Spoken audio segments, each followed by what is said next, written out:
হলদিয়া tata still limited employees ইউনিয়নের উদ্যোগে শ্রমকোড বাতিল, রাষ্ট্রায়ত্ত শিল্প বেসরকারীকরণ বন্ধ, শ্রমিকদের মজুরি বৃদ্ধি।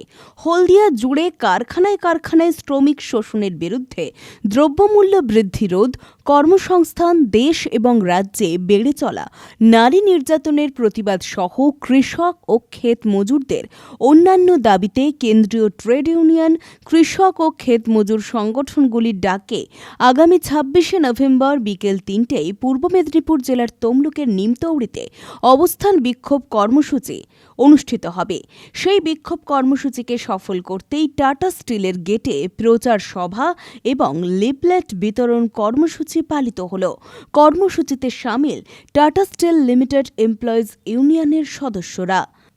তারপরেও যে আপনি কাজে থাকবেন, আপনি কাজ করছেন, দেখা গেছে আপনার যে কাজের জায়গায় সেখানে আরেকজন নেতা টাকা নিয়ে নিয়েছে তাকে সেই কাজে নিযুক্ত করবে বলে।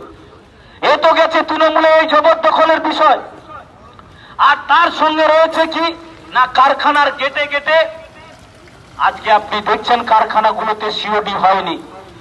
জিনিসপত্রের দাম বাড়ছে, চাল ডাল কলামোলা শাকসবজি ওষুধ থেকে শুরু করে নিত্য প্রয়োজনীয় সমস্ত জিনিসের দাম বাড়ছে, দ্রব্যমূল্য বৃদ্ধি হচ্ছে, পেট্রোল ডিজেল রান্নার গ্যাসের দাম বাড়ছে, কিন্তু কারখানাগুলোতে সিওডি হচ্ছে না।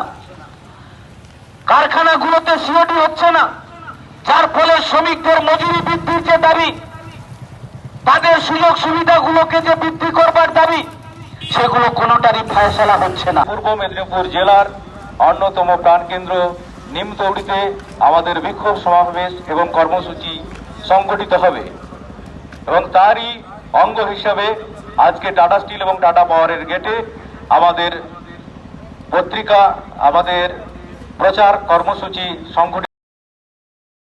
রঞ্জন মাইতির রিপোর্ট, খবর BCBS।